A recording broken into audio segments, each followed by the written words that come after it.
Bienvenidos a este segundo episodio del podcast El Autobúsqueda desde Rancho Viejo, Veracruz. Mi nombre es Oscar y estoy acompañado de dos muy bellas personas llamadas Gainko y Abby. Vamos a estar hablando sobre problemas en nuestra experiencia en la escuela. Este podcast se va a titular Eso no está chido. Entonces, ¿qué tal amigos? ¿Cómo andan?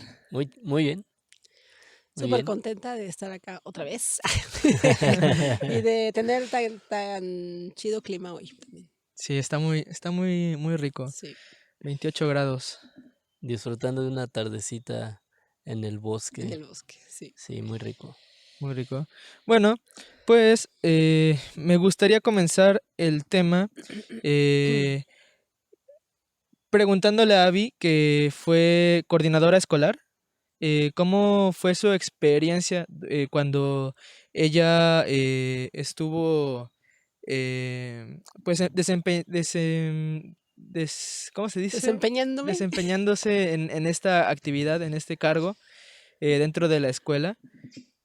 Porque se me hace una experiencia pues muy valiosa, porque no solo eras maestra, o sea, eras algo más, ¿no? En todo este rango piramidal, Sí. en esa estructura de gobernanza piramidal dentro de la institución. Sí, así es. Bueno, primero por muchos años fui maestra de todos los grados, pasé por todos los grados y después, bueno, tuve el cargo de coordinadora académica. Eh, Siento que fue una experiencia que me dejó muchísimo aprendizaje, mucho aprendizaje. De hecho, creo que por eso estoy acá. Es una de las razones por las que esté desescolarizada o desescolarizándome aún. Porque el estar fuera de grupo, o sea, el salirme de las aulas y observar desde fuera, me dio la pauta para darme cuenta de cosas que pasan, que hacemos como profesionales de la educación, que no están tan padres, ¿no? O sea, no todo es malo, o sea, también hay cosas muy buenas, pero esas cosas que no se sienten bien, que con las que yo ya no me sentía de acuerdo, con las que no me hacían sentir feliz, eh, como un poco ver la presión que hay sobre los niños y las niñas por los exámenes, por los concursos, la presión que se llega a sentir por los cuadros de honor, los diplomas, cómo los niños y las niñas están en medio de este juego, ¿no? Como fuera como una lucha entre maestros, maestras y papás y mamás y los niños en medio, ¿no? Y también muchas cosas actitudes, ¿no? Como maestras, como maestros que a veces tenemos ante los niños que pudiera no verse como un tipo de, O normalizarse, ajá, ¿no? sí, más bien como algo normal y a eso le llamaríamos como esta complicidad inconsciente que hay entre los maestros y las familias, como de esta violencia muy sutil de emitir juicios o etiquetas en los niños y las niñas, incluso a veces hasta burlas, ¿no? Porque nos hemos dado cuenta también a través de los medios de cómo un maestro o una maestra se puede burlar de un niño o ridiculizarlo. Y a veces como mamás y papás lo tenemos como tan normal, ay, es que seguro no era para tanto, o lo minimizamos, o no le damos el tiempo a nuestros hijos de explicar cómo se sintió eso, ¿no? Por qué es tan importante para ellos lo que sintieron en ese momento, y más bien es como de, ay, bueno, no pasa nada y tú es que no cumples con la tarea, o al contrario, ¿no? Lo culpamos o le regresamos la responsabilidad de que eso que sucedió pues es Por por su su culpa. culpa, ¿no? Entonces sí siento que hay varias cosas ahí como muy sutiles que o se normalizan o, O que no sabemos que se no, llaman así. o los niños y las niñas no saben cómo nombrarlo, no saben cómo explicárselo a papá o a mamá, y entonces se sigue ahí como promoviendo ese tipo de cosas, de Claro. actitudes, ¿no? O se lo explican y dicen, no es para tanto, Ajá, no es para tanto, minimizarlo. es normal, eso hacen los maestros. Te violentan de una forma pasiva. Está chido eso, ¿eh? No, es muy normal.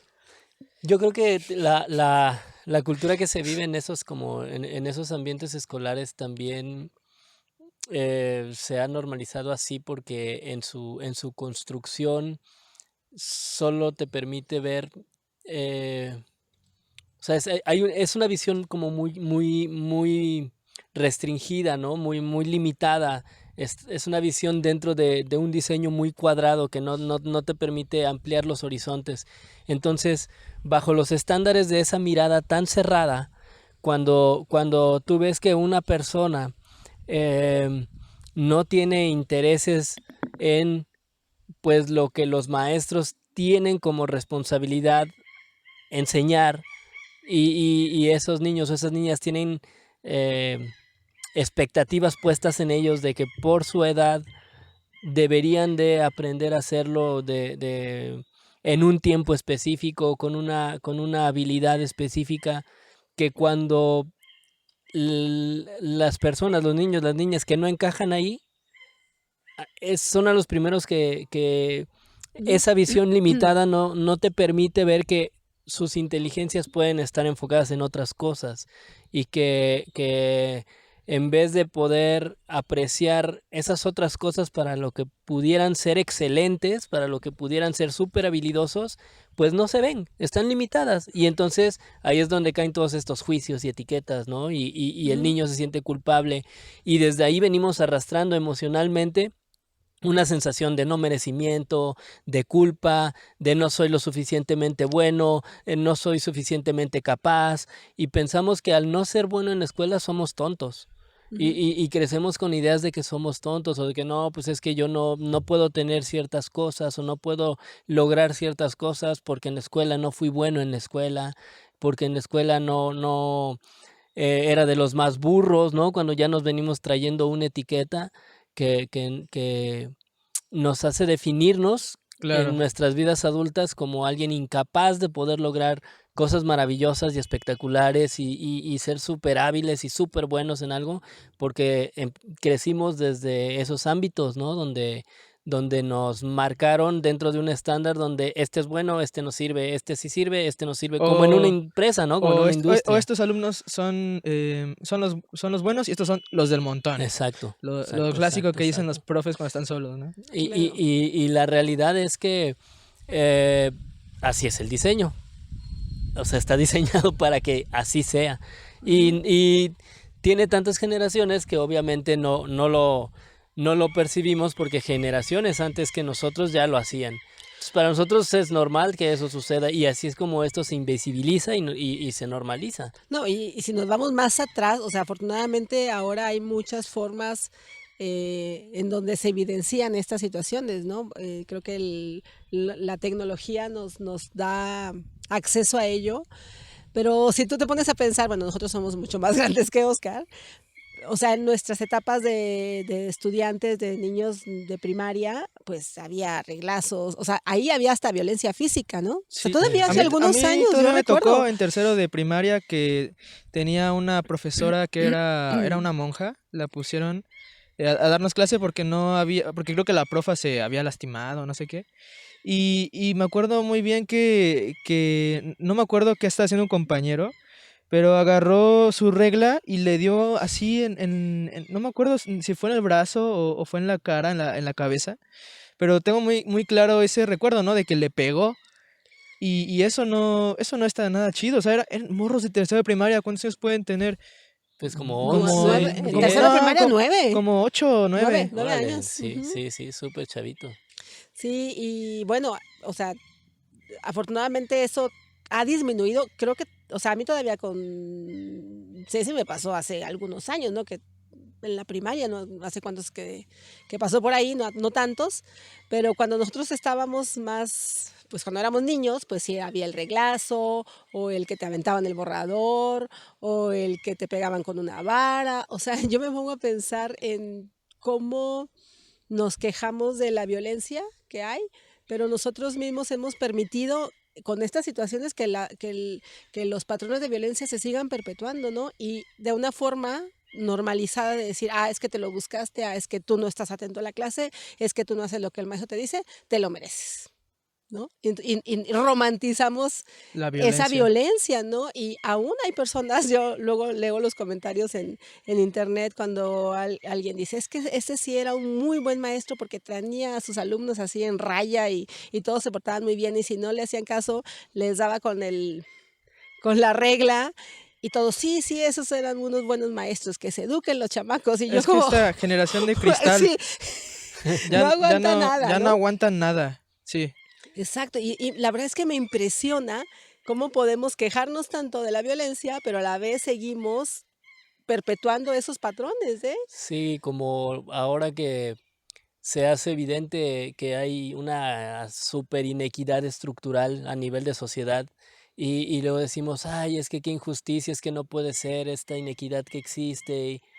Pero la inequidad viene desde los momentos más cercanos, ¿no? Desde que como adultos pensamos que solo por ser adultos podemos estar por encima de los niños porque son niños y creemos que eso nos da derecho a imponernos, ¿no? O a imponer nuestras ideas por encima de las de ellos y no nos damos cuenta que esa inequidad estructural de la que nos quejamos ahí afuera en la sociedad viene desde las bases más cercanas de nuestra educación, desde nuestra propia casa, Eso. donde la inequidad estructural estaba ahí donde nacimos, en la cuna, ¿no? Entonces, como que no se ve o como que está tan normal que eso pase o pasara, porque sí es verdad que ahora la tecnología y el avance en las comunicaciones hace que estas cosas se hagan muy evidentes y ya no se permita, ¿no? Ya no sea tan bien visto, Por lo menos se evidencie, ¿no? Por claro. lo Sí. menos. Porque sí, hay em, incluso comentarios ya no solo de las escuelas o de lo que los maestros tienen derecho a hacer por el hecho de ser quien eduque a mi hijo. También como poniendo toda la responsabilidad en el maestro, porque es el maestro el que va a educar a mi hijo. Así que, maestro, si mi hijo se porta mal, jálele las orejas o jálele las patillas, ¿no? Alíñelo. Maestro, usted tiene toda mi autorización para que lo haga comportarse.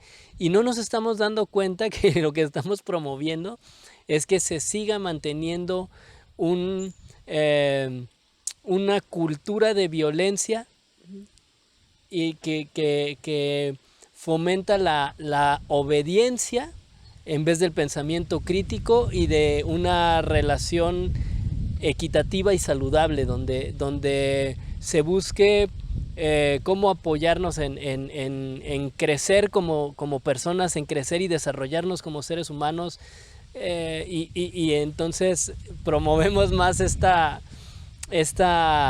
competencia, tratar de ser mejor, para que en algún momento pueda tener la autoridad suficiente de imponerme a los demás, ¿no? O sea, como que lo seguimos perpetuando y no se ve, está como normalizado.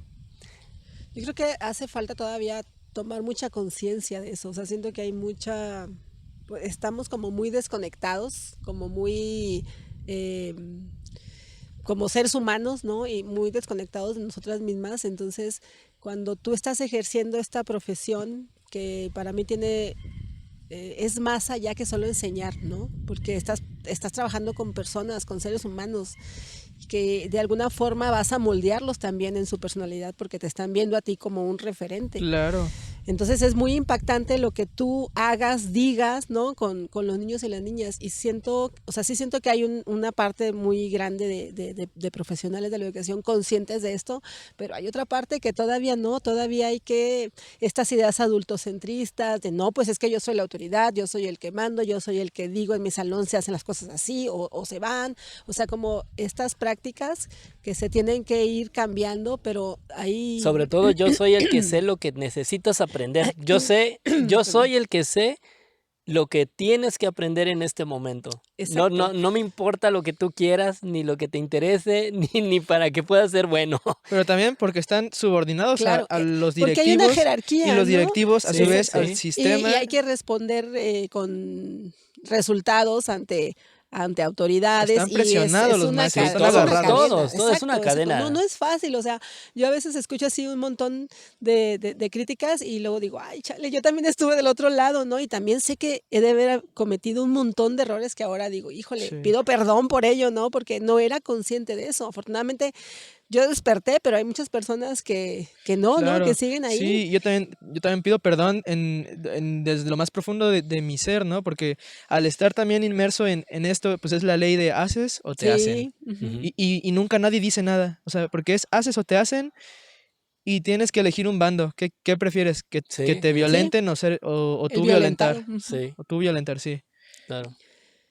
Sobre todo porque yo creo que también parte de la educación en la escuela pone la obediencia Sí. sobre la curiosidad y suprime la creatividad al matar la curiosidad. Totalmente. Entonces, pues cuando tienes a un grupo de morritos que, o sea, no quieren, o sea, a lo mejor a algunos sí le interese saber cómo en ese momento se aplicaría una multiplicación, una suma, una resta, pero a los demás no les interesa y no es tan mal, pero te hacen creer que tú eres el malo por no poder a lo mejor en ese momento aprender cómo se multiplica, cómo se divide con diferentes métodos, cómo se suma, se resta.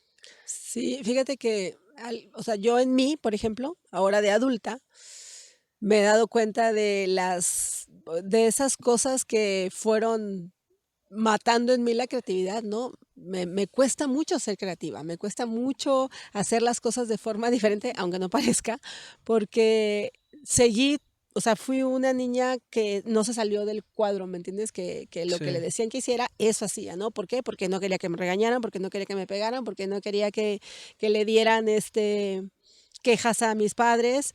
Entonces siempre fui una niña tratando de no salirse del cuadro, pero me costaba, pero eso me llevó a matar completamente esa creatividad, ¿no? A solo obedecer, ¿no? Solo como Sin debía de cuestionar. hacerlo sin cuestionar, ¿no? Entonces, para mí fue muy difícil y trato todos los días de transformarlo y de irme quitando esas capas que se me quedaron, porque lo vi, o sea, también lo vi en los niños y las niñas, como de esto es así y de aquí no te puedes salir, ¿no? Entonces, l- como si un niño lo que más tiene cuando es pequeño es curiosidad. Es increíble ver la magia que hay en sus ojos cuando descubren algo nuevo, la forma de sorprenderse por algo que para uno como adulto puede no tener importancia, pero para ellos sí. Entonces están en una etapa en donde de completo descubrimiento, ¿no? Cualquier cosa es fascinante. Entonces imagínate el como, no, es que eso no debe ser así, debe ser como yo te lo digo. Y entonces eso va matando todos los días, todos los días, todos los días la creatividad.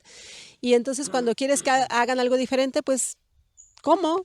¿No? Si ya todos esos, toda esa curiosidad la mataste, si cuando un niño tiene muchas dudas y pregunta, el maestro se siente cuestionado. Y es como, a ver, no, tú te callas y yo vas a hacer lo que yo diga, ¿no? Entonces, no había, bueno, por lo menos Por en el el ego tiempo, también. exacto, el tiempo en que todavía yo ejercía, sí había muchas, o sea, yo sí vi muchas actitudes de, es que esta alumna me cuestiona y aparte no es que nada más lo cuestionara, la alumna se preparaba hasta más, ¿no? Como para decir, a ver, yo tengo esta información, ah, no, eso no. Es solo lo que yo tengo aquí. Entonces, esas cosas van matando la creatividad, van matando la curiosidad genuina de los niños y niñas por seguir aprendiendo. O sobre todo, yo me acuerdo también que cuando estaba en quinto tenía una profesora que de repente, por ejemplo, cada inicio de bimestre nos pedía hacer una portada, ¿no? Pero la portada tenía que ser bonita y a como ella lo consideraba bonito. O sea, si tú hacías algo que tú considerabas bonito o suficiente, No valía. no valía, porque tiene que ser como yo digo que es bonito. Entonces yo me acuerdo que tenía que hacer un esfuerzo muy grande, porque yo nunca he sido bueno para esto de dibujar, ¿no? O de pintar o así. Entonces, pues a mí me costaba mucho trabajo toda esta parte del dibujo, ¿no?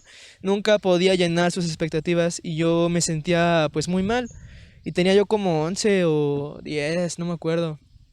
Entonces, esta profa, pues a todos nos hacía lo mismo, pero sobre todo yo me daba cuenta que a los que más se les dificultaba el trabajo eran los que más sufrían con esa maestra, porque aparte de no aceptarte el trabajo, te decía que era, no, es que eres un flojo, o eres un Mm. mal hecho, o eso está feo, está horrible, O o, no te esforzaste, o no esforzaste te lo esforzaste lo suficiente, ¿no? suficiente, no le echaste las suficientes ganas al trabajo, entonces esto está mal hecho. Y muchas veces te arrancaba la hoja, te la rompía, o te humillaba o te sobajaba por no llenar las expectativas de la maestra.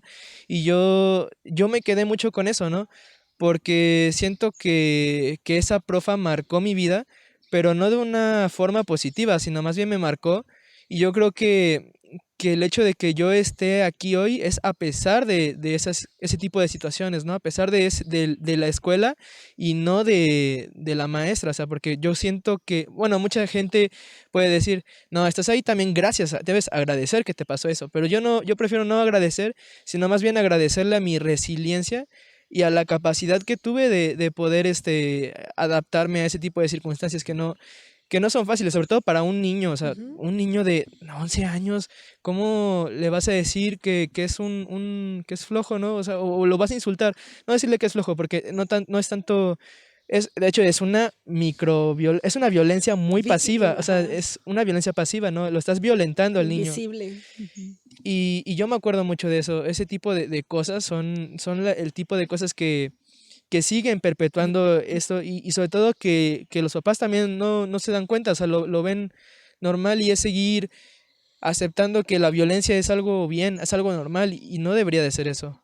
Sí, esto me deja pensando mucho en echar la mirada a entender que la escuela es algo inventado por el hombre, no es algo que por naturaleza esté dado. Es algo inventado, es algo creado, es algo que se diseñó y que tenía un propósito y que servía a un propósito particular, que no es propiamente el desarrollo del ser humano, sino la manera de poder mantener vivo un sistema, ¿no? Entonces, eh, si ponemos atención a que esto que fue creado tiene una parte muy grande exterior que tiene que ver con los espacios que les hemos robado a los niños para que se desempeñen a partir de su juego libre, que por naturaleza somos la única especie que estamos tratando de estandarizar y encuadrar todo de una manera absurda. Eh, los conocimientos y las cosas necesarias para la vida ya son parte de la vida y no van a desaparecer a menos que de repente algo, un cataclismo tan grande haga que nuestra memoria se pierda. Pero mientras eso no suceda, todos los conocimientos que el ser humano ya ha realizado y todo lo que sabemos hasta este momento, cualquier niño aprendiendo en libertad, jugando, sin robarle sus espacios de juego, se va a topar con esos conocimientos en algún momento de su vida. En algún momento, porque ya son parte de la vida. Entonces, mientras un cataclismo no ocurra y se pierdan, un ser humano, una persona, aunque no vaya a la escuela desde niño, se va a encontrar con esos conocimientos tarde o temprano porque ya existen. Claro, y es que la escuela pretende enseñarle a todas las personas de una manera igual Lo mismo, además. lo mismo de hace 100 años, Sí, peor tantito. Y el problema es que todos somos diferentes. Todos somos diferentes, todos tenemos gustos diferentes, personalidades diferentes, eh, tamaños diferentes, cuerpos diferentes, y pretenden encasillar todo. Si tú eres un círculo, pues tienes que ser un cuadrado. Si tú eres un triángulo, no importa también. Un rectángulo, lo mismo. Una estrella, una forma, una mancha, pues no, tienes que ser un cuadrado. Y eso sí, te lo ponen que tiene que ser así y no hay otra forma de hacerlo así porque estás subordinado a la escuela. Y claro. porque tus papás también fueron a la escuela y también creen que eso es lo que tienes que hacer. Claro, hace un momento antes de empezar el programa, cuando hablábamos de las matemáticas y de cómo se vivía esto del interés por las matemáticas, me hacía pensar en que las matemáticas son maravillosas, ¿no? Son mágicas, son de verdad que ahora que he estado un poquito más cercano a esos temas numéricos, veo que son mágicos, ¿no? O sea, sí hay una magia maravillosa que si tú me dices, oye, ¿es importante que los niños aprendan matemáticas? Claro, claro que es importante. Lo que me parece trascendental es que el niño o la niña tenga la capacidad de descubrirlo permitiéndole que tenga la libertad de jugar el tiempo que quiera jugar mientras crece y se desarrolla, porque las matemáticas no van a desaparecer. Y cuando ese niño y esa niña se dé cuenta que las matemáticas son mágicas y que se dé cuenta que ahí hay una magia que le haga que le brillen los ojos, va a quedar tan atrapado que es lo que va a querer estar haciendo todo el tiempo. Si es que eso es Si es que eso es lo que realmente le llama. Entonces, ¿por qué quieres presionarlo a los 9 años a que se aprenda cosas que no le van a servir en su vida si no encuentra el brillo en esa actividad? ¿No? O si sea, no ¿por es qué trascendental para él exacto, o exacto. ¿Por para qué ella. queremos que todos los niños a ciertas edades, en cierto momento, aprendan las mismas cosas? ¿Por qué no los dejamos mejor que jueguen libremente, que se descubran a sí mismos y que después vean qué es eso que les permite tener un brillo, que les provoca esa curiosidad genuina por aprender? Claro. Las matemáticas no van a desaparecer No, y están en todo. y están en todo. Entonces, si ya es parte de la vida, se van a topar con ello en la vida. O sea, se van a topar con ese conocimiento en la vida. ¿Cuál es la prisa? Sí, fíjate que hace días que estamos trabajando bueno, hace tiempo que estamos trabajando en un curso y justo ayer retomaba yo la información de las inteligencias múltiples y o sea, me volvieron a hacer como clic, hace mucho que no las leía, pero siempre están presentes en mí y me maravillaba de esta parte, o sea, de este descubrimiento en donde todas las personas se pueden colocar, ¿no? En decir, yo tengo esta habilidad, puedo ser bueno en todas también quizá, o tengo esta mayor habilidad para las artes, o tengo esta mayor habilidad para la naturaleza o para la música, ¿no? Pero en donde quepan todas las personas, ¿no? En donde cada quien encuentre su lugar y diga, esto es lo que me gusta, y no estandarizar a todos los niños y las niñas de todos tienen que aprender por este medio la misma cosa, ¿no? Entonces, Claro. cómo esto da como resultado adultos frustrados o unas palabras que leí en el texto, me acuerdo que me conectaron un montón y decía, ¿te has preguntado si lo que estás haciendo en este momento es lo que te apasiona?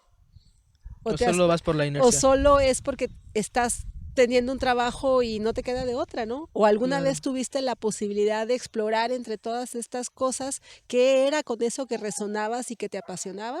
¿O te hicieron elegir nada más, ¿no? O tú por las circunstancias tuviste Tuviste que solo que elegir, exacto. elegirlo. Entonces me vuelve a conectar mucho con esta idea de en estas cosas tan sutiles que no se ven, porque no estamos obteniendo, o sea, como me pongo en el lugar del maestro, porque no están obteniendo los resultados que desearían tener Y que además los y presionan que por hay lograr esos una resultados. presión, Sí, sí. pero porque igual todas las personas están metidas, como dices, en el cuadro, ¿no? No hay posibilidades, no hay otras formas. Entonces, claro que todo el tiempo vas a tener eh, resultados que quizás no son los que estás esperando, ¿no? Porque a lo mejor tú por más que te esfuerces, pero eso que estás enseñando no es la forma como el niño debe recibir la información, no es Ajá, es que son muchos no es su factores. habilidad, o sea, esta cuestión de segmentación, de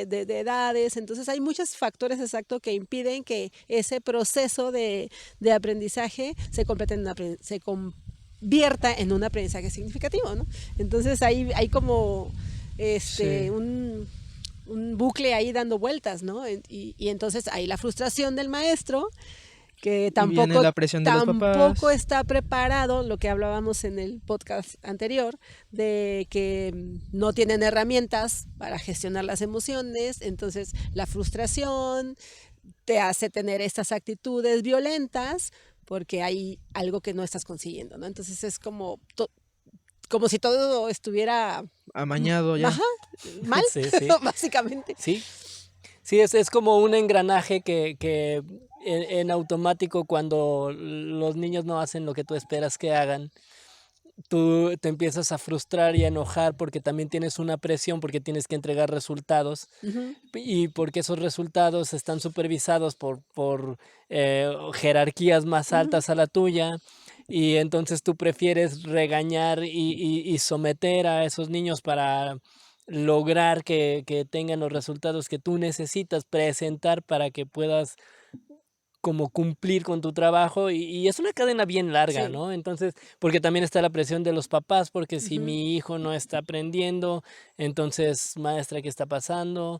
O sea, hay una cadena ahí de responsabilidades y de como esta carga emocional que está como conectada, ¿no? O sea, los papás se sienten mal por no tener los hijos que esperan y porque no es un buen niño, porque no es un niño inteligente, porque no es un niño aplicado. eh, la maestra porque va a entregar resultados de niños que no están llenando las expectativas Ujú. y que los papás no cooperan o que no tienen el apoyo de los papás y que los papás no le echan ojo a sus hijos, pero los mismos papás están inmersos en una situación que los pensamientos de lo que tienen que hacer por su trabajo o por lo que sea que sean sus vidas no les permite estar cercanos al desarrollo del aprendizaje de sus hijos y por lo tanto ponen la responsabilidad en los maestros y bueno, o sea, es como un perro que se muerde la cola a sí mismo todo el tiempo, ¿no? Dando vueltas. Y no sabemos en quién termina de caer la responsabilidad porque al final todos tienen un pedazo, pero no nos ponemos a ver que la responsabilidad debe de ser de la persona que aprende. Y la persona que aprende nunca toma responsabilidad porque siempre hay alguien diciéndole lo que tiene que hacer, ¿no? Entonces, si no te regaña el maestro porque no haces lo que el maestro quiere, te regañan en tu casa tus padres porque no hacen lo que tus padres quieren. eh, eh, Y además, y está, si tienes la mala suerte o la buena suerte desde el punto que lo veas de ser una persona que necesita estar haciendo actividad física, o sea, no se está sentado, está todo el tiempo jugando con las manos, haciendo manualidades, y luego ya te mandaron un reporte, en tu casa te pegan, sí, o te sí, sí, gritan, sí, o te hacen algo porque no sabes que tú tienes un reporte ahí de que la exacto, profa exacto, ya te dijo que te sientes y no te sientas, exacto, exacto. pues es Y, también, o sea, y son como todas esas piezas del engranaje de la maquinaria que es la escuela, ¿no? Porque la sociedad está también creada en base a cómo funciona la escuela, ¿no? O sea, todo es como desde lo micro hasta lo macro, es como el mismo, la misma maquinaria que opera dentro de todo ese gran sistema. Entonces, por eso es tan disfuncional y por eso Sí. tenemos vidas tan disfuncionales, ¿no? claro, y a su vez, entonces esto va a crear esta situación, este círculo en donde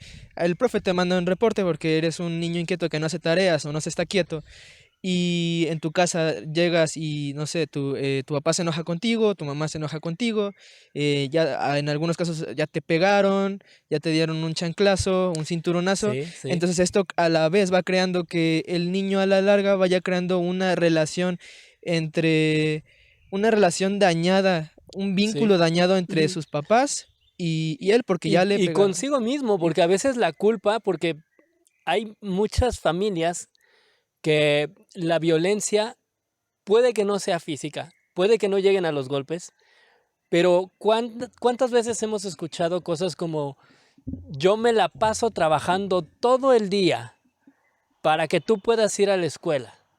Yo me la paso todo el día partiéndome el lomo para que tú vayas a la escuela y tengas una educación. Y entonces tú al sentir que no eres lo suficientemente bueno y lo suficientemente capaz, según los estándares de la escuela, te cargas una culpa toda tu vida porque tu papá se rompió el lomo trabajando todo el día y tú no pudiste aprovecharlo. claro. Ahorita que hablabas del niño que no se sienta y que le mandan el reporte y todo esto, ¿no? Yo O era sea, ese niño. volví a conectar con esto de no desconocemos, o sea, dentro del aula las habilidades de cada niño o las necesidades de cada niño, ¿no? Entonces, imagínate un niño kinestésico que todo el tiempo se tiene que estar moviendo y que todo el tiempo anda parado, y no es porque quiera, es porque lo necesita, ¿no? Ujú, Entonces, ujú. dentro de este estándar, pues no cabe. Ujú. Y si no cabe, entonces es un problema. Y se tiene que a fuerza recortar para, en vez de ser una estrella, ser un Cuadrado. cuadrado. Exacto. Entonces el niño que tiene esta energía, que tiene esta necesidad, pues no, tiene que controlar eso interno, su propia esencia como niño, para entonces caber en el cuadro y estar sentado, y aunque esté sentado, seguro se está moviendo o está pegando con unos lápices, ¿no? Porque no puede controlarlo, ¿no? Es su es parte de él. O lo medican.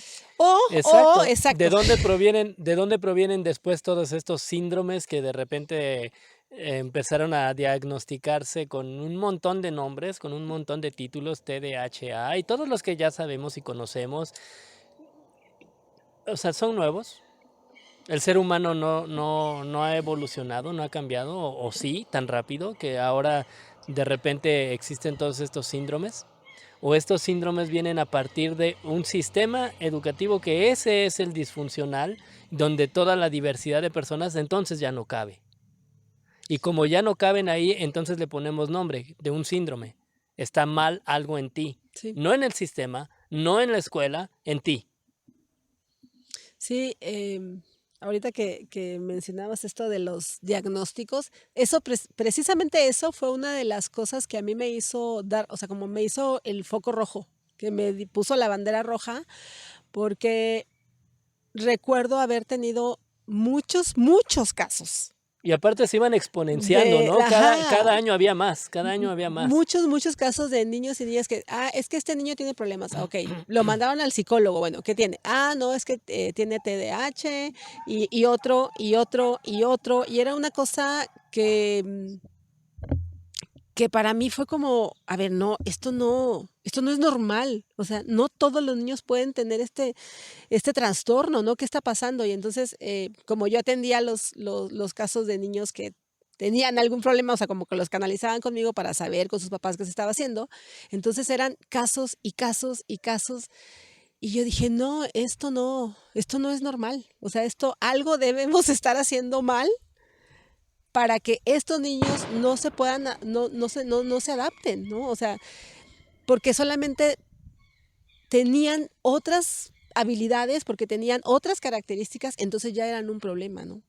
Entonces había que medicarlos y era muy triste, la verdad. En otros lugares me tocó ver niños medicados quedándose dormidos, prácticamente como robots, ejecutando y sentándose y así. O sea, yo decía, no, esto no puede ser, ¿no? No puede ser que ellos sean los del problema. Algo no me está cuadrando y algo no está funcionando. Entonces, esa fue una de las primeras cosas que pude ver, pero desde que estaba fuera del aula, ¿no? Adentro como que no, como que te sigues en el mismo bucle, en la misma rutina y como Y que así no se te da, pasan los años. exacto, no te da como tiempo para reflexionar y sentarte y decir, a ver, qué está pasando, qué estoy haciendo, qué está pasando con estos niños y niñas. La misma inercia te lleva el compromiso, como dices, la entrega de resultados y todo esto, vas inmerso, pero cuando lo pude ver desde fuera fue como de, no, esto no es normal, ¿no? Y luego vas creciendo, vas pasando en en la cinta de embalaje a los siguientes grados, llegas a la prepa a la hora de decir qué vas a hacer con tu vida en la universidad, se supone, elegir tu carrera, lo que vas a hacer el resto de tu vida, se supone también, eh, y no sabes qué hacer, porque nunca tuviste esos momentos de exploración Ujú. para darte cuenta y conocerte a ti mismo de qué es lo que en realidad quieres, o porque lo que tú quieres hacer y no sabes qué quieres hacer, no existe en la escuela. O la rebeldía, ¿no? La rebeldía adolescente. Cuando llegan a la adolescencia y dicen, ay, no, es que está tan difícil en la adolescencia ahorita que le está pegando y está sumamente rebelde. ¿Cómo no van a estar rebeldes? ¿Cómo no vamos a estar rebeldes? Porque yo me considero una persona que sí fui muy difícil en mi adolescencia. ¿Y cómo no vamos a llegar a esos puntos de inflexión cuando toda nuestra vida nos han impuesto cosas? Y no hay acción de rebeldía si no hay un acto de imposición. O sea, toda rebeldía responde a un acto de imposición. ¿Por qué hay tanta adolescencia difícil? ¿Por qué hay niños tan rebeldes? Pues porque están hartos de sentir que alguien está imponiéndoles algo en contra de su voluntad todo el tiempo. Todo el tiempo hay alguien que me está diciendo lo que debo de hacer y cómo debe de ser y cómo me debo de ver y cómo debo de... O sea, obviamente llega un punto en el que estás tratando de reconocerte a ti mismo, de definirte a ti mismo como persona cuando estás transicionando de la infancia a la adolescencia, a la juventud. No entiendes ni bien quién eres ni qué haces en este mundo y además de todo tienes que responder a las expectativas de otras personas. Está cañón, por supuesto que van a reventar, por supuesto que van a querer salir corriendo y claro que ahí o se rebelan o se someten, Ujú. Claro. Sigue siendo esto, ¿sí? o pegas o te pegan, O, o o- haces o- o te hacen. o siguen saliendo esas etiquetas, ¿no? De, no, es que él es bien rebelde, no, es que es bien desobediente, y siguen esos juicios y sigue esa violencia sutil hacia las personas por no encajar. Ujú. Claro. Y también, por ejemplo, me acuerdo mucho que en mi primaria, en mi etapa primaria, luego vamos a hacer un tema de podcast sobre la primaria y vamos a invitar a mi buen amigo Jeremy y al Fede, que tienen, yo creo que tienen mucho que contar. Em, me acuerdo que cuando yo no hacía tareas por flojera o por que se me olvidó, porque siempre he sido muy olvidadizo, siempre se me han olvidado mucho las cosas, o por cualquier motivo, o no yo solamente, sino en general todos los alumnos que no hacían las tareas, les quitaban su recreo. Y su recreo son 30 escasos minutos de un día o una jornada laboral de la escuela de 8 horas. 30 minutos no es nada para que un niño pueda desestresarse bien, pueda jugar bien, que a esa edad lo único que quieres hacer es estar jugando con lo que sea que te Claro, guste jugar claro. y que te quiten lo único que ¿Qué le da hace, sentido a tu vida en ese día? y no que lo da sentido, que a lo mejor hace un poquito soportable el día, que vas a jugar con tus amigos, que vas a correr, a sudar, que vas A sacar a energía. sacar la energía, a divertirte, te lo quiten.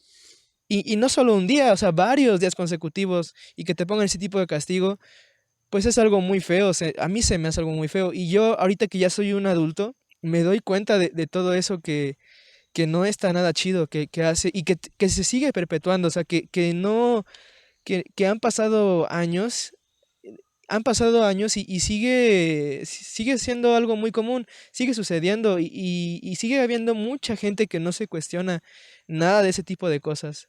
¿No? Y que lo ve normal, o sea, lo sigue Lo viendo sigue viendo normal porque normal. sigue delegando esta responsabilidad y es que el maestro o la maestra sabe lo que hace, ¿no? Entonces, si no cumpliste, si no terminaste, pues no te mereces salir a recreo, que no tiene que ver una cosa con la otra, o simplemente esto que se me hace muy cruel como de no puedes jugar porque te vas a ensuciar el uniforme, entonces te vas a quedar aquí sentado conmigo la media hora viendo a todos los demás jugar porque tú eres un niño que le gusta aventarse y que le gusta revolcarse, entonces no, no, no, vas a terminar con el uniforme muy sucio, aquí te quedas sentado. Imagínate el niño o la niña que está esperando esa media hora con todas sus ganas y que cuando llega tiene aparte que ver a los demás jugando y él no puede jugar porque se va a ensuciar el uniforme. Entonces es como cosas muy Absurdo. absurdas. O además de que no solo quiere jugar, en la escuela no hay las cosas con las que él quiere jugar porque no puede traer sus juguetes. Y si trae sus juguetes, se los quitan y se los confiscan Ah, hasta sí, que sí, eso termina el tampoco estaba ciclo. chido. Y eso no se me hace chido. O sea, yo creo que deberían de tener la posibilidad de jugar. Hasta eso te controlan, o sea, hasta te controlan lo que juegas Lo que juegas y lo que no. y lo que no. O quiénes juegan y quiénes no. Porque también me acuerdo que no podías jugar a ciertas cosas con niñas, ¿no? O las niñas no podían hacer. Y siento que también es seguir perpetuando esa parte del machismo integrado incluso en la Ujú. escuela. O sea, Sí. sí, No, ese ya es otro podcast también, ¿no? también. Sí, claro. Machismo, el El machismo en la machismo escuela. desde las edades tempranas. Sí. Y de eso también hay, un material de qué hablar que en personas tan pequeñas hemos escuchado cosas tan fuertes que decimos, wow, esto lo aprendió, esto no, no puede venir Ujú. de algo interno, esto seguramente es influencia de su exterior, ¿no? Cosas que realmente nos han impactado mucho y que a lo mejor ni nos hemos dado cuenta de la manera como las estamos perpetuando. Claro. Y bueno, también todo este tema. em, me gustaría también platicar sobre todas esas circunstancias que también agregan mucha competencia insana entre los alumnos y hacen que también incluso las relaciones entre compañeros y entre amigos, incluso entre grupos, se vuelvan insanas, porque entonces tus compañeros de clase son muchas veces tus enemigos, porque la profa tiene preferidos y como tú no puedes encajar y a lo mejor tú eres un pentágono tratando de ser un cuadrado o fingiendo ser un cuadrado, em, pues entonces tienes que competir con tu compañero que sí es un cuadrado y que encaja perfectamente para poder entrar en este rango de preferidos de los profes, porque es mentira que los profesores no, bueno, no, tampoco voy a generalizar que todos, pero sí me acuerdo que muchos de mis profesores sí tenían preferidos, con estos alumnos que encajaban perfecto en el cuadrado, Yo, que yo, yo, seguro era un yo te cuadrado. puedo comentar algo de eso. Tienes algo de razón.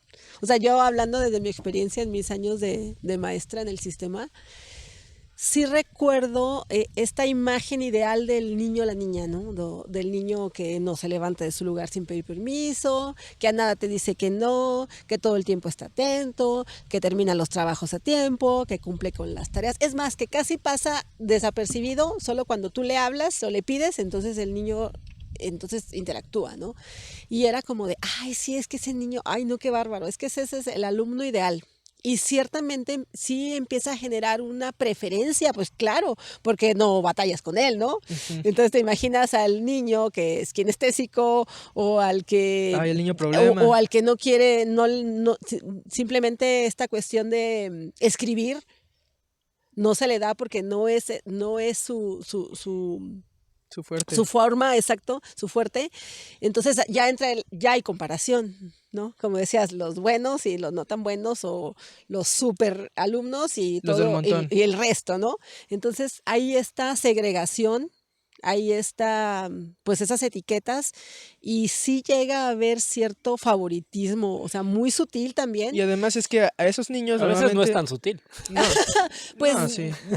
A veces es a veces totalmente evidente y descarado. A veces hay personas, o sea, sí hay maestros o maestras que sí puede ser muy abierto la preferencia, ¿no? A veces puede ser muy sutil, pero sí existe. O sea, sí existe pues te dejas llevar como por lo que menos te causa problemas. No, Imagínate, y ahí te 50 encargo, alumnos. si tuviste hermanos mayores que Y la fueron comparación. de la misma escuela, una o dos generaciones arriba de la tuya y que fueron muy buenos alumnos, porque la carga que tienes de su sombra, ¿no? O sea, y a mí me tocó un compañero que le mando un saludo, si nos está escuchando, a mi buen amigo Roberto, que cada que llegaba un maestro a nuestro salón, desde el primer grado de secundaria, los primeros maestros que pasaban lista y cuando decían su nombre, veían su apellido y lo veían y le decían, ah, tú eres hermano de Ricardo.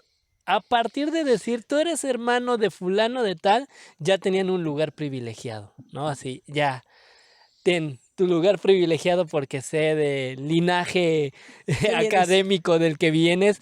Y entonces además eso a él lo comprometía a cumplir con esas expectativas. Y sí, yo recuerdo que también le encantaba el cotorreo y le encantaba, pero tenía que cumplir con esos estándares. Y dentro de lo que pudo, siempre fue uno de los mejores alumnos del salón. Pero imagínate la carga, ¿no? Pero claro, tenía una carga grande encima. Entonces, también cuando yo escucho todas estas situaciones de las que habla Abby, es como el cimiento, la base de la violencia dentro de las escuelas, que a veces se cuestionan por aquí, por allá, en todos lados. Es que, ¿por qué esta es la naturaleza del ser humano? Ser violento, pasar uno encima de otro, mostrarse más fuerte que el otro. O no mostrar emociones. Ajá, y claro, por supuesto que no es así. Por supuesto que no es así. La realidad es que la competencia, Ujú. el fomentar este tipo de competencia, de tratar de ser siempre el mejor y de cumplir con estas expectativas, hace que las personas que no son capaces de llenar estos estándares busquen otras formas de sentirse superior, busquen otras maneras de sentir que no son los rechazados, de sentir que no son los parias y todas estas etiquetas que escuchan de sí mismos y que se creen, son las que motivan y empujan a las personas a entonces ejercer violencia Ujú. de cualquier tipo, ¿no? Tanto física como psicológica, como emocional, como de ahí Con- vienen las burlas, de ahí viene el bullying, de ahí viene todo este contra otras marco personas o violento, contra sí Con sí mismos mismo. incluso. ¿sí? Entonces todo este marco de violencia que decimos es que está grueso el nivel de violencia que de repente se vive en las escuelas. Pues claro, o sea, esto es lo que fomenta, son las bases en donde está simbrada la manera como suceden las cosas dentro de una escuela, los favoritismos, la carga emocional que traes por tener que ser el mejor, el no poder serlo, las etiquetas. Claro, es el campo de cultivo perfecto para que la violencia se dé. A mí me pasó al revés. Yo soy el hermano mayor de dos, o sea, somos dos. Y yo siempre fui el flojito, o el que es que tú eres o el problema, ¿no? El estereotipo de niño problema en la escuela, porque no se puede estar quieto, o porque no hace tareas, no hace actividades, porque no hace letra bonita y no dibuja bien. Y mi hermana fue todo lo contrario. A mi hermana nunca le tuvieron que ayudar o a hacerle la tarea, porque a mí incluso me acuerdo en ciertas cosas mi mamá tenía que hacerme la tarea, porque yo nada más no daba, ¿no? Y no sé, por mi modo de ser de niño, yo creo. Y mi hermana siempre fue más independiente en la escuela, más bien mi hermana encajaba más Ujú. y siento que no es que encajara más, siento que igual y en vez de ser un cuadrado mi hermana, a lo mejor era un rectángulo, que es más fácil de que encaje, pero igual siento que no le he preguntado. Me gustaría de hecho invitarla algún día al podcast para que pudiera compartirnos cómo fue para ella toda esta vivencia, esta experiencia escolarizada. Carlita, ven, te invitamos. Le mando un saludo, un abrazo y un beso a mi hermana. Eh, pero sí, o sea, a ella, a mí me pasó al revés. O sea, a mi hermana nunca la tuvieron que ayudar o hacerle la tarea. Pero a mí sí, y siempre fue complicado. Porque se supone que yo, por ser el mayor, tenía que ser el ejemplo. O se esperaba eso de mí. Pero nunca como pude, ¿no? Porque yo no soy así. O sea, o yo no encajaba en el marco, ¿no? de la escuela. Y sí yo diría que fue interesante, porque pues a mi hermana no la tuvieron que ayudar tanto como a mí. Y sí me acuerdo de todo eso que, como dices, tú platicas, que es cierto, o sea, es cierto. Y yo lo viví, a mí no me lo contaron, yo lo viví también.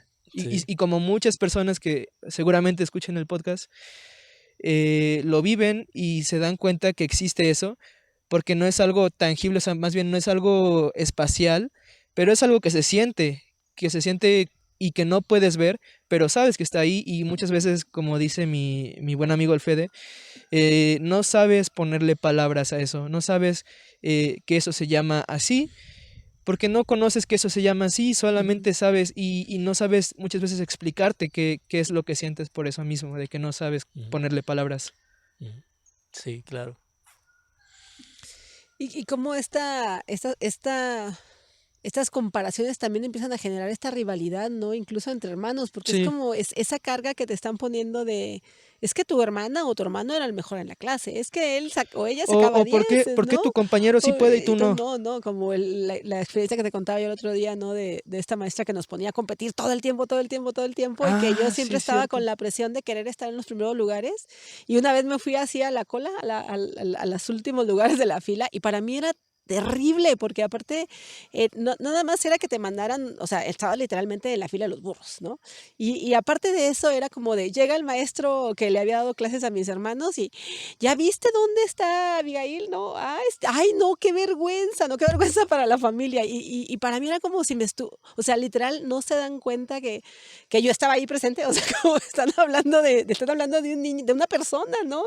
Y cómo eso te hace trizas el El autoestima, autoestima. y para mí era vergonzoso. Yo no quería ni voltear a ver al maestro ni a la maestra. Era, no sé cómo lo voy a hacer para salir de aquí y volver a estar en los primeros lugares.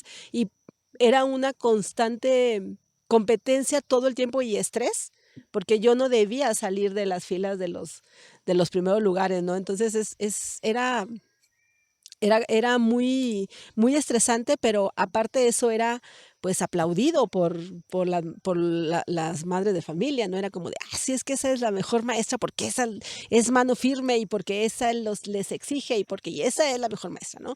Y la verdad es que yo no recuerdo nada de ella, nada más que la competencia que nos hacía tener todos los días y esa frustración que sentía yo cuando por alguna cosa me iba a los últimos lugares y ese, ese estrés que vivía, ¿no? Y es algo que lo vemos como, es que así debe de ser la escuela, ¿no? Es lo que debe de fomentar. Y es normal, Sí, sí.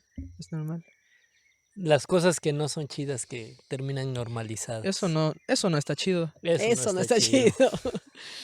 no está chido.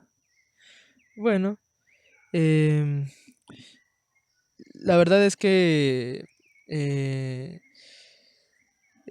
creo que el hacer este podcast, espero que a quien esté escuchando, que se identifique con todas estas cosas y le pueda servir.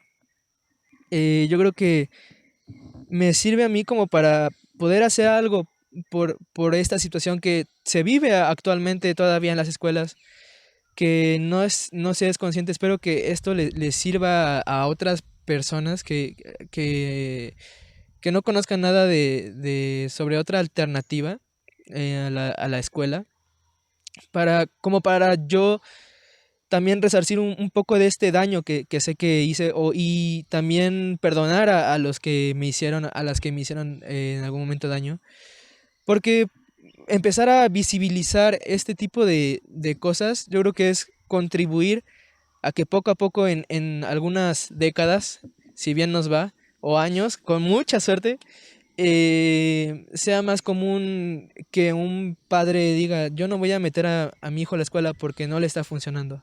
Claro, claro, y esa invitación, ¿no? Esa invitación a tratar de ver desde otras perspectivas, desde otros puntos de vista, entender que la escuela no es la única forma y la invitación es a que si queremos un cambio en el exterior, si queremos un cambio en la sociedad, si queremos un cambio, también tenemos que empezar a hacer las cosas de una manera diferente. No podemos esperar que las cosas cambien si seguimos haciendo las cosas igual.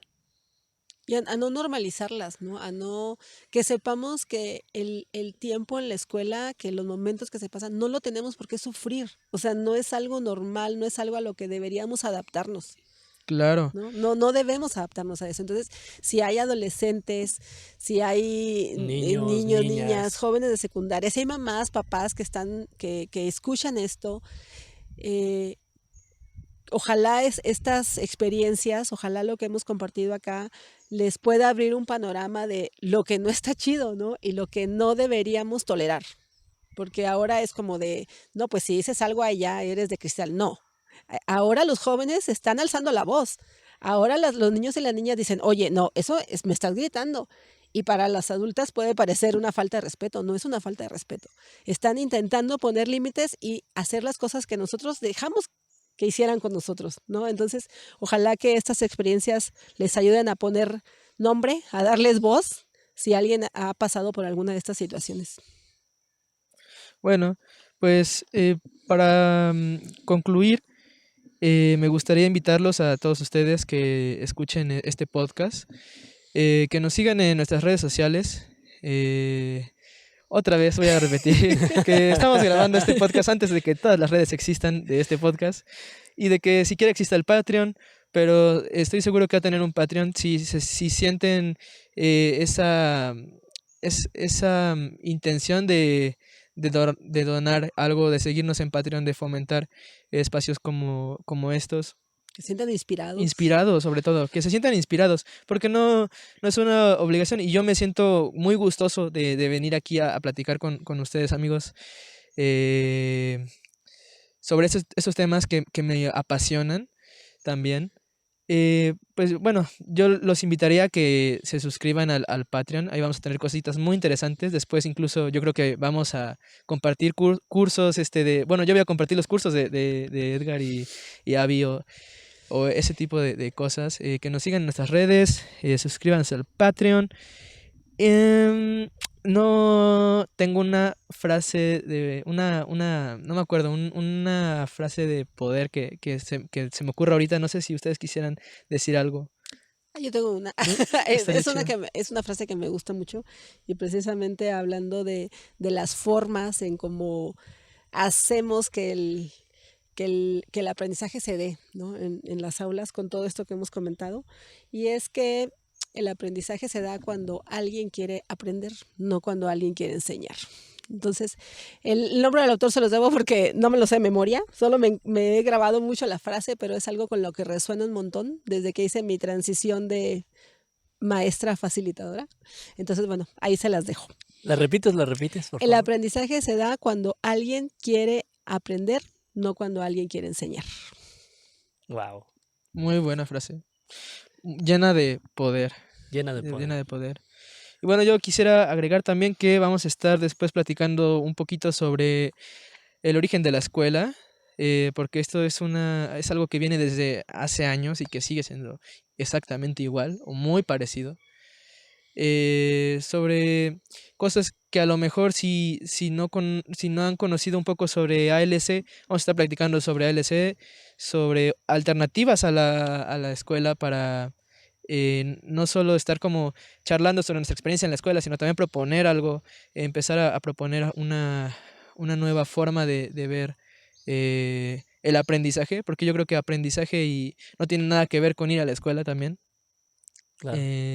Vamos a estar hablando sobre eso, sobre aprendizaje, más sobre la escuela, por ahí, si nos gustaría escuchar sus opiniones, mándenos mensajes, síganos en nuestras redes. Sugerencias de temas, ¿verdad? Sugerencias, sí, pongan ahí los comentarios, vamos a estar leyendo. También espero que pronto podamos hacer transmisiones en vivo, el podcast en vivo, estaría chido, estaría chido. Y bueno, yo creo que aquí ya acabamos. Muchas gracias por Muchas escucharnos. gracias. Gracias, Gracias. Oscar. Gracias, Abby. Saludos y abrazos desde Rancho Viejo, Veracruz. Hasta pronto. Hasta pronto.